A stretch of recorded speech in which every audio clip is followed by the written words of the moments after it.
Rock Solid Radio wants to thank Maxwell Construction, who has been our sponsor since the very beginning.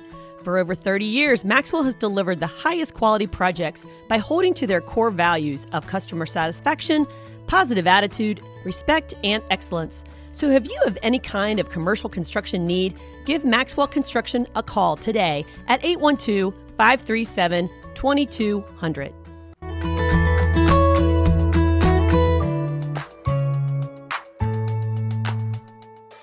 Welcome to Rock Solid Radio. This is Merrill Hutchinson alongside my partner in life, Linda Hutchinson. Hello, Miss Linda. How are you doing today? I'm good. Why do I call you Miss Linda? Where did that come from? I think it's from our teaching days when you were Mr. Hutchinson, or Mr. Hutch. Mr. Hutch. And you were working in the church and had all those little kids running around there. All of them called you Mrs. Hutchinson. Oh, well. Or Miss Linda. Linda. Yeah. How are you doing today? I'm good. I got my tea. I'm ready to go. Just, I'm not sure if anyone got a chance to listen to last week's show, but if you didn't get a chance, we talked about anxiety and depression in kids. And it was definitely one of our most important shows because of the epidemic, the uptick of anxiety and depression, and not just kids, but adults. And so we really addressed both in this show. So if you didn't get a chance to listen to last week's episode, please go back and listen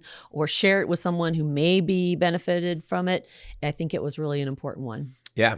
Well, like you said, it's kind of at this epidemic sort of level, but you don't see things getting smoother on planet Earth anytime soon. And so a lot of it has to do with the craziness that we create, but then how are we going to deal with it? So hopefully that helps. And, if we can help you or any of your kiddos with anxiety and depression type things, let us know. You can reach out to us.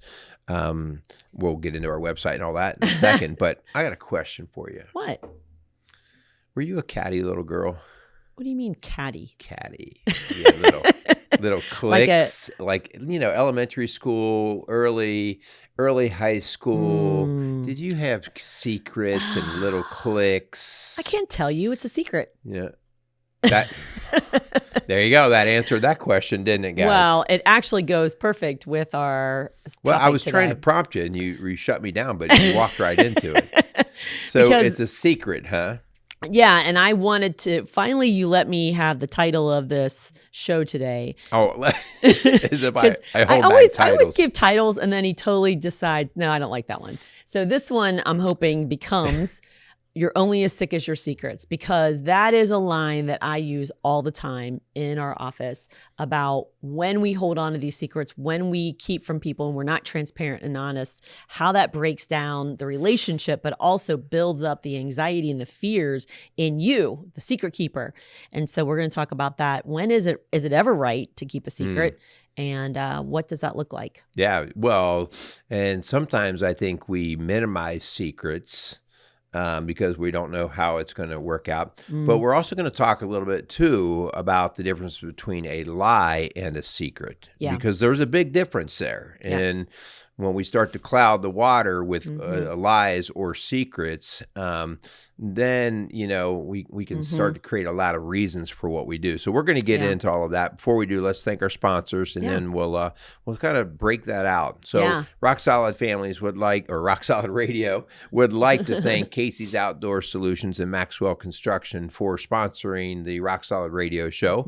So we want to thank those guys and just greatly appreciate their support. Also, we just want to thank all of the folks that are out there supporting and listening. And, we get very encouraging emails and text messages and things like that. And sometimes I think, it's just like when you're a teacher, you never quite know how much you help someone. Yeah. Until down the road, you get a message where they say, you said something one day. And, as a teacher and a counselor, it's not like you're building a wall and you get to see your progress each day. And you go, today I got this much done. Yeah. And so we appreciate that. And we just want to thank you guys for that kind of encouragement. Yeah. So if you don't know about Rock Solid Families, you can go to our website, rocksolidfamilies.org, and check out what we do. But we work with families, couples, individuals. And one of the biggest things, hun, and it's a word we haven't used yet when it comes to secrets and why they're so damaging, is the word trust. And we deal with folks coming into our office every day who have broken trust. They don't trust anybody. They feel like they've been betrayed. They feel like no one has their back. They don't believe anybody's stories anymore because they've been hurt over and over and over again. And so we're really going to connect the two of what does secrets do to relationships and how it just erodes the trust, especially in a marriage, specifically, or mom and dad to kids, parent-child relationship, siblings, coworkers, you name it. Well, we've done entire shows on the foundation of any relationship is established in trust. And you're not even going to do a business deal with the car dealer down the street if you find out that that's a person you can't trust. And so trust is the centerpiece here. And secrets make you start to either doubt or full out lose the trust that you have. And so that's why they can be very dangerous. But, I think, in our world, we've all experienced secrets, and I was teasing before a little bit, like as little kids, I'm going to tell you a secret, keep my secret. You have your little group, the He-Man Woman Hater Club, and we would tell secrets. And so why? What's the deal with a secret anyway? Why would I keep a secret? Well, it's so funny because we actually had this, and I think you were gone that night. It was the kids and I, and we have a question of the night every night, and it's little conversation cards. And one of the cards was, is it ever okay to not keep a friend's secret or something like that? Or is it okay to keep a friend's secret? And so our son was like, well, and I said, so like if a friend said, oh, I'm crushing on her, but don't tell anybody. He's like, well, that's the kind I tell. And I'm like, okay, wait a second. Thank you. What a great friend. What a great friend. Guys, we're trying. Okay. And it's like that confidence, that confidentiality that your friend shared with you about something that doesn't harm anybody, that it building trust with the two of you to keep that in confidence. But if that same friend came to you and said, don't tell anybody, but I want to kill myself. I said, that's when holding a secret and not telling anybody is damaging and destructive. And so we kind of talked about that, but I was blown away by his answer. So you're getting to a point there that you can't make a blanket statement then about all secrets. And I think that's part of our job today is to actually go through some of the thought process of what needs to go behind exposing a secret or not, and then even differentiating between the secret or maybe are there half-truths or even lies in that. I think first off, there's a couple of things that we just have to remember, and the idea, the concept of secret means something's being hidden. It's being held back. And then you have to kind of ask the question, well, why would that be held back? And it's usually to protect somebody's interest. It might be the person who's keeping the secret, or it could be trying to protect somebody so that they're not hurt from hearing it. So, but you're trying to usually hide something, and you're usually trying to protect someone's interest, either self or another person. Yeah, if you've listened to Rock Solid Radio at all, you know that we have 5 children, and our youngest 3 were by adoption, through adoption, and they were 11, 10, and 7. And I'll never forget really harping on this honesty, truthfulness, trust, no secrets. And so I remember trying to keep something from you as far as a Christmas present or a birthday present or something like that. And one of them was like throwing it back in my face, like, you told us no secrets. And so we had to kind of differentiate. The surprise party is a little different than I spent too much money in the store, don't tell dad, or I'm having this affair or something like that. So we have to see, is the secret for an interest of surprise and blessing, or is it to cover up because you're covering your own butt, or, you're ashamed of what you've done? There's a little difference there. Yeah. So, I think in general, you can think of a secret as something you keep in the dark. right? And let's talk a little bit about the opposite of a secret. And so in our world, instead of secrets, we oftentimes will encourage couples to be in transparency. Right. In other words, let the light shine in on it. Let it be exposed. Look through that. And again, that is not always easy. And so we're not just making a blanket statement to that, but the secret is the dark and the transparent is the light. And so trying to work in the light is obviously where we're trying to be. I didn't even think this was going to fit in this story today, but this is perfect. So wait, should I get ready to edit something? No, it is so cute. So we had Healthy Moms today, and I was back with the little preschoolers, and I'm singing songs with them. And one of them is This Little Light of Mine. I'm going to let it shine. Okay. And some of these kids have never heard that song before. So I'm teaching them, like, don't let Satan it out. Don't let Satan blow it out. I'm going to let it shine. And so one of the kids said, "Who's Satan?" Okay. And before I could say anything, one of the little boys goes, "Well, you know, it's the devil." The devil. The devil. The devil. The devil made me do it. Right. The devil wants to blow your light out. All right. And so I thought that was cute. The devil. It is cute. It is cute. I just had to fit that in. That's kind of guys, cute. Bear with me. I'm hanging in there, okay? I'm hanging in there. Hey, this verse that I love comes out of Ephesians 4, or actually Ephesians 5. Yeah. But I use this all the time, okay? And it says, Ephesians 5, 6 through 14, okay? It is so important. It says, don't be fooled by those who try to excuse these sins, okay? Like secrecy and lying. For the anger of God will fall on all who disobey him. Don't participate in the things these people do. For once you were full of darkness. In other words, you were hiding in the dark, right? You were lying in secrets. But now you have light from the Lord. So live as people of light. For this light within you produces only what is good and right and true. Carefully determine what pleases the Lord. And that's where we got to go in like, okay, why am I keeping this a secret? Is it because it's your birthday party and I don't want you to know and ruin it? Take no part in the worthless deeds of evil and darkness. Instead, expose them. It is shameful even to talk about the things that ungodly people do in secret. But their evil intentions will be exposed, whether in this life or the next life, when the light shines on them. For the light makes everything visible. And so it's just a reminder, like, God sees you. We talked about this actually in the little preschool class too. Like, even if you go in the dark and hide in the closet, God still sees you. Right. You know? Oh man, that's disappointing. You mean? Hey, it's good to know and start young. Yeah. So let's talk about like how we actually work through it. So we have 7 understandings of secrets and transparency in the marriage. Okay. And I think something to start it off with is that whole idea of Christ.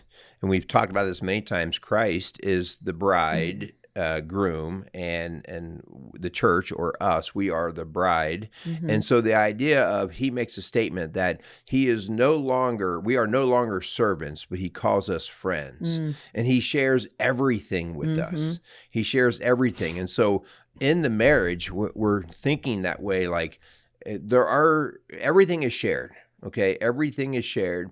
And so from the get-go, we're talking about being on equal playing ground here, equal playing ground with each other. Yeah, right? and that's why when we do premarital counseling, one of the myths that we bust right off the bat is this myth of, if the secret's going to hurt my partner, then I'm not going to share it with them. It's better to keep it a secret. Right. And we bust that and we say, hey, you go home from this session today. If there's anything that you have still in the dark, that is haunting you, that you feel like if your partner found out, it would be a game changer or it would hurt them, then you need to share that before they find out, because it's going to be doubly painful if they find out instead of you being honest and open with them. Right. So let's start with number 1. Okay. And number 1 is, it's best to work from this assumption. And the assumption is that there are no secrets. Okay, so in a marriage, marriage, there are no secrets. Let's be wide open and transparent. That's kind of like, okay, that's where we want to work to. And all of the ifs, ands, or buts, we can work about that later. But from the get-go, we want to say, hey, we really want to be transparent. And so there's lots of different things behind that, but the bottom line is trust, as you talked about before. We have to make sure that your words and your actions match, And so what they see and what they hear never are in conflict with each other, because every day that's what's building a stronger and stronger foundation in the relationship through trust. So from the get-go, transparency is really where we want to go. And I don't know why I put that condition on marriage, because we really want all relationships to be honest and transparent. Now, I'm going to talk to the parents out there who maybe have some things in their past that they're not proud of. And so are you going to tell a 5-year-old what you did as a teenager or a college student? They're probably not going to ask the questions. But if they ask the questions at age 5, the answer is going to be very watered down, age appropriate versus what you're going to tell a 16-year-old. And so 16-year-olds, I want you to be honest and transparent, because I do want them to know you're not perfect and they can hear your mistakes. Don't lie to them, because if they think this is unreachable and that what I've done is unforgivable, then they're just going to go sink deeper, deeper into the darkness. They need to know that even if they've touched the darkness and even if they've dabbled in the ugly lies and secrets, that they too can be redeemed. You actually could be a redemption story to them. But, in saying that, like even at 16, it's very different than they're at 5. But even at 16, they're not necessarily an adult. And so I'm still talking age appropriate. If my 16-year-old said, "Dad, did you ever do this when you were younger?" I need to think twice, because he may not have the skill or ability to do the adult thing with that. And so do you lie? Well, I think we have to be really careful about just saying, and you and I have talked about this before, it's like you don't tell them everything you've ever done. Did we have premarital sex? Did you get drunk? Did you do drugs? To lay that all out, and you have a 16-year-old who's really in their mind just looking for permission to do something. So you have to be very thoughtful about where they are to understand what is going to happen. And so you don't have to lie to them, but you can say, I've done things I'm not proud of. Or I've done things I wish I could do differently, and I don't want that for you. So it's not a lie, it's not a secret, but you're, like you said, it's age appropriate, and we're not going to give the dirty details. But in a marriage, if a partner looks at you and says, I want to know the details, then you really have to evaluate, okay, how do I say this, or how do I prepare them for maybe some really ugly stuff that maybe they're not emotionally ready to hear. But please, please don't lie. Don't lie, because it's really going to be harder down the road if they find out it was all a lie. Yeah, and so that's what we're talking about, separating the secret from the truth or lie, okay? And so the lie is a cover-up, which is going to do greater damage than the actual secret itself, that you didn't come out and were forthcoming when they asked. And so, like you said, we sometimes have to be very careful. Are you sure you want to talk about this? Are you sure? Are you able to handle this? Just like we've talked in many shows before. Mom and Dad, are you sure you want to know the truth from your kids? Okay. And so you just have to, these are thoughtful things. And by the way, we're not giving you cookie cutter answers on these things, because this is where number 2 comes in. And number 2 is you got to keep the communication often and healthy. That has to be one of the staples in the relationship. So in Linda and I's work, one of our very first things that we do with couples, and sometimes I think they think it's so like elementary. This is what I came here for? Yeah, but we start making it mandatory practice that every day they do at least a 10 to 15 minute check-in. And the reason is because most couples do not have a habit of communicating well. Right. All right. Often. They'll communicate with, "Hey babe, how you doing? What's going on?" And then they'll just walk right past each other. And so you have an accumulation of stuff, unresolved stuff, tension, emotions, even secrets. All right. And so from the get-go, we have to be always developing first that relationship. How well can we communicate?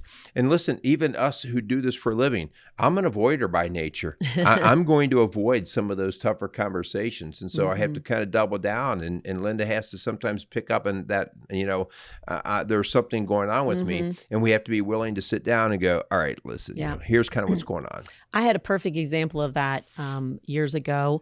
I had a man walk in my office at the church, and he sat down and started bawling, and he says, "I have a secret I can't keep anymore." And he and his wife had pretty much drifted apart, and they were just kind of coexisting as roommates. And he had lost his job. And he didn't know how to tell his wife because he was the sole breadwinner.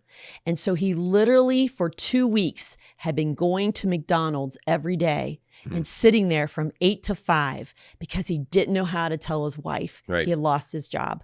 That's because the communication had broken down, and the wife was pretty much just kind of going through the motions, and he was going through the motions. She didn't even pick up on the fact that he was being eaten alive by the secret. Right. And not even picking up on, hey, what's up, And he felt so scared to come and be vulnerable with her. And man, it was bringing the wife in and the husband in and honestly helping work through that. And she was devastated, more so that he didn't feel safe coming to her. Well, that gets us to number 3. Yep. And number 3 is, as we're on a regular basis, a daily basis, establishing communication and effective communication within each other. The marriage is based off of a strong understanding and practice of empathy. And so empathy is, before you get all out in front of yourself as to how you feel about something, running it through their eyes and their heart. So how would they feel if they knew this news? What would they think? And so empathy is a practice, and we do this with our kids. Parents are very good at picking up on how their kids are feeling, okay? And so the same thing needs to run here. Like the idea here that he did not trust how she would handle it, or he was totally confused and didn't know how to deal with that, tells us that there was more of a problem of empathy and communication issues going on than probably everything else that led him to the 2 weeks of McDonald's and eating junk food. I have had a lot of clients come in with secrets. Some would say they've never told anyone. And I had a woman years and years ago who came to our church, and she was bawling on Right to Life Sunday. And she asked to come and meet me in my office. And she shared with me, I was the first person to find out that over 40 years ago, she had had an abortion. And so for 40 years, she has been just overwhelmingly in despair when they would have this Right to Life Sunday and celebrate, life and talk about Roe versus Wade. And it was like, it was just re-injuring her over and over again. She was married for 40 years, actually 30 something years to this husband. And she felt like it would be the deal breaker for him. It happened before she ever met her husband. Right. And so the fear in her was, I don't know what this would do to our marriage. And my heart broke for her that for 40 years she had been tormented by this secret. Yeah, man, that's a tough one because, especially if you've had 40 years of a really decent quality marriage and family that you built out of that. All right. And so I think that gets us to our next point, and that is timing. Timing is important when we are going to let out particular deeper secrets or things we're just a little bit scared of. The idea here is just like you just talked about there, hon, I need to look at, okay, was this an event in the past? Is this something that's going on now? Or is this something that I'm afraid could be happening in the future? Or how will it impact the future? And so these are not things you just take lightly. How I assess something that my spouse did 30 or 40 years ago, I can't throw away everything that we've done over these years. Right. I'm going to have to be able to go, okay, wait a minute. Grace is what our Christian faith is based off of. So we just have to be thoughtful. I'm not saying that you would keep that a secret. What I'm saying is you got to weigh this. What impact will it have? And what was the timing of this thing that took place? And you don't want it to come up at a Bengals party with a bunch of friends that it comes out, the secret comes out. And so if you are being tormented by a secret, a lie that you've been keeping from your family or coworkers or your boss or somebody like that, then I encourage you, one, to get help. So if it's just paralyzing you, get some help, get some professional help, somebody confidential that can kind of you share and unload this, and then create a plan for the timing of revealing it and to who and to how, because you want to control that. So maybe it is your spouse that doesn't know that you were not a virgin when you got married and that you want to tell them because it's eating you up. Then this is when you get some help and you prayerfully go to your wife or spouse and say, I got to talk to you about something and it's really hard and I know it's going to hurt and I know that it's not what I've told you, but I want to tell you, I want you to hear from me. That's going to sound a lot different than the ex-girlfriend or the ex-boyfriend calling the spouse and saying, hey, by the way, I was your spouse's first, Right. Well, so that gets to our next point, and that is, magnitude is important. When I talk about magnitude, how big, but here's the problem with magnitude, or how big a deal is this in whose eyes? Yeah. Okay. And so this is where you better know your spouse and you better learn. And this is how it's why we've talked about in many, many, many shows. The two of you better establish what you value together in life, the things that you value. And so over time, when you understand what each other values and you find out like, man, I know this would be a big deal. Okay. That allows you to seek greater counsel in terms of how would I lay this out? Yeah. Okay. And that, like you said, you might need to go get a third party. Yeah. This is where counselors and coaches, mediators can come in and help. Okay. I've got a confession. On live camera. Here we go. I have a secret that it ate me up. And I never even really told you, I don't think. But I, in college, had to read a book like this thick. And it was like a dictionary. And we didn't have to take a test on it. All we had to do was sign this piece of paper that we read this gigantic book, which the author of this gigantic book was my professor. Oh. Okay. And so he just wanted to know you read it. And so I signed that paper and it was a grade and I turned it in. And that secret ate me up to a point where I'm thinking, I would have not married you. Oh my gosh. I was so riddled with guilt on that I felt like the Lord was going to strike me down. And so I did try to read it, but holy cow, it was literally like, it was a concordance. It was literally like reading a dictionary. And so I went to the professor and he's passed now, Dr. Jack Cottrell. I love him dearly. And I went to Dr. Cottrell and I just said, I have to be honest with you. And I know that in your syllabus, it says this could destroy my grade. But I need to let you know that I signed that paper and I did not finish reading that book and it was due. And so I signed it and I was waiting for the hammer and he said, thank you for letting me know. That's all he said. And then I was waiting for my grade, right? Right. And it didn't affect my grade. And I just thought, whew, okay, I can feel better. But man, just the weight of that, like here I am, I'm in a seminary, no lie, a real theology class, and I lied and I kept the secret. And so again, I know it seems little in magnitude. For me, I had blown that up into, I'm going to fail that class and I'm going to drop out of the seminary and lose my degree and all these things because I kept the secret. Yeah.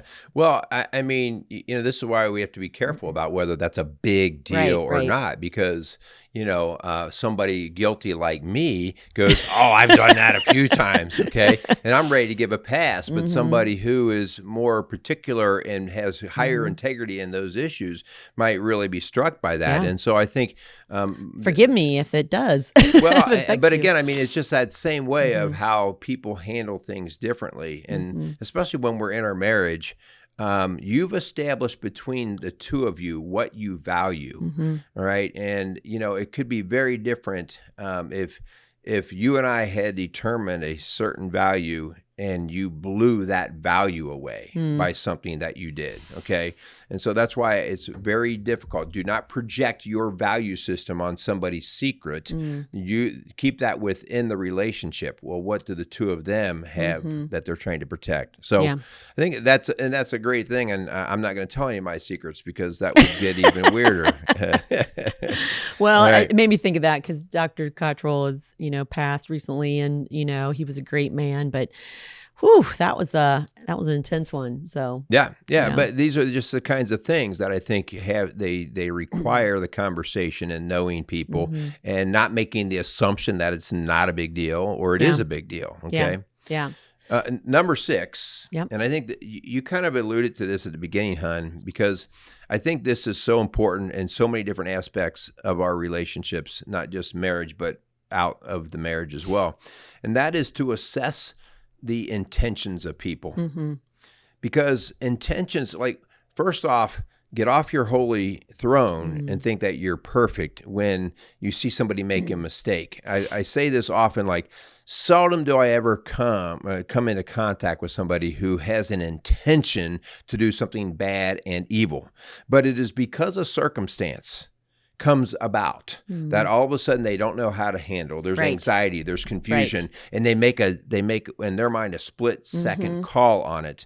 And they didn't do it because I know this will destroy people. They did it because I didn't know what else to do. Right. And so this is where we have to back off a little bit, and we have to say, wait, well, what were the intentions of this person? Right. Okay. Right. So intentions are very important here. Yeah. And the longer it goes a secret, then the bigger magnitude it can be. Yeah. And so if I last night didn't tell you that I had gone to Skyline on the way home from the office instead of coming home, and you said, "What'd you do for dinner last night?"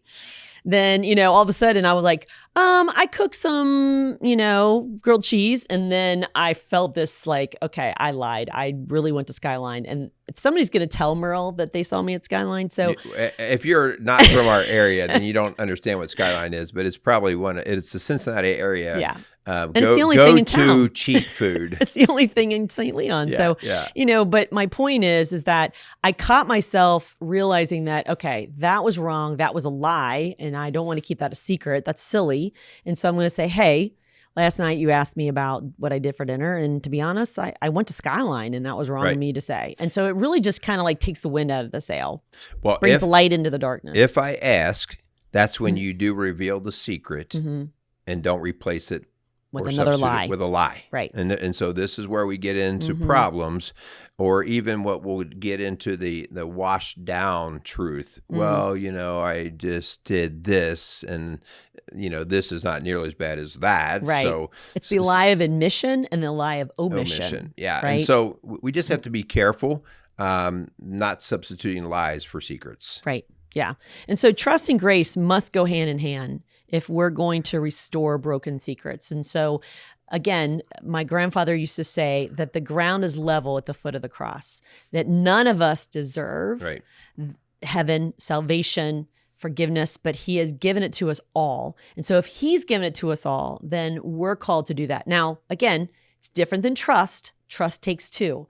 So if you've been having a lot of secrets and lies and you get caught and you're not repentant and you're not changing, then it's going to be hard for whoever that is, your boss, whether that be a sibling, your parent, whether that be a spouse, to trust you again.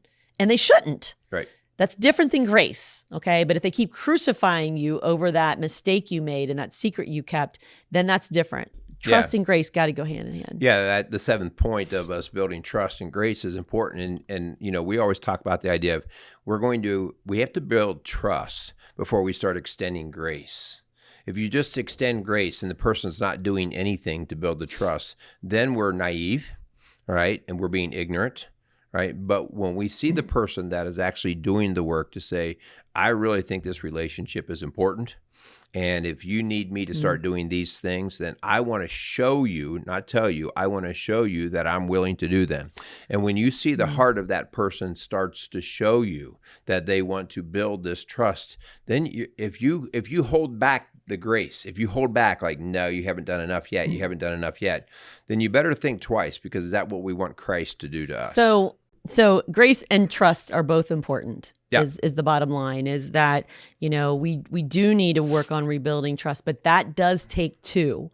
And forgiveness is something we're commanded to do. So again, we're saying secrets aren't worth it. They're not worth the relationship. They're not worth the torment that you will experience by holding on to that, thinking that you're saving face, or you're covering your rear end, or that you want to keep that relationship intact, because you're constantly going to be watching your back, worried that it's going to come out. And the longer it goes, the harder it is to restore the relationship. Yeah. So as we walk into our challenge, just walk in with the idea of let's work towards the idea of transparency. Let's work towards that idea that we want to be an open book to each other. And this goes everywhere from our phones to our money expenditures to our time usage. These things need to be an open book. Yep. And because on a daily basis, this is where trust, remember, trust is the foundation here. On a daily basis, we are establishing that there is trust here in this relationship, okay? Right, yeah. And so these are the things that you want to start working on and making sure before you even have to think about a secret or not. Right. Do I trust this person? Right. And do they trust me? Yeah. I mean, we're not talking about Big Brother, like watching from above. We're talking about you wanting to be transparent, giving the password to your spouse, Right. letting your person look through your phone, telling your boss that you have a record or that, you stole something. Like, let's be honest and upfront, because that's what's going to develop honest, trustworthy relationships and really where you're going to find your peace. And so we're hoping that you just take this advice and really take to heart the importance of transparency. All right. So if you need any help, if you can walk through your life and see that, man, we've been holding some secrets and we definitely see that it's an obstacle in our marriage or in other relationships, feel free to reach out to us, if nothing else, to help maybe be the mediator, to help you figure out the plan for how you could start to maybe break the ice on some of these more difficult subjects. So, we just want to thank you guys. We want to thank Maxwell Construction and Casey's Outdoor Solutions for their continued support. If you would do us a favor, give us 5-star ratings, subscribe to our channel, and share the shows, please. Share these shows. So thank you so much for listening to Rock Solid Radio, building a stronger community, one family at a time. Make it a great day. Rock Solid Radio wants to thank Casey's Outdoor Solutions. Casey's is a premier garden center and gift shop located in Lawrenceburg, Indiana. They offer a wide selection of high-quality plants, landscaping materials, and home decor. They do amazing high-quality work and can help you transform your indoor and outdoor living spaces into something beautiful. So stop by Casey's Outdoor Solutions today and let them know you appreciate their support for Rock Solid Radio. Visit Casey's today at 21481 State Line Road, Lawrenceburg, Indiana.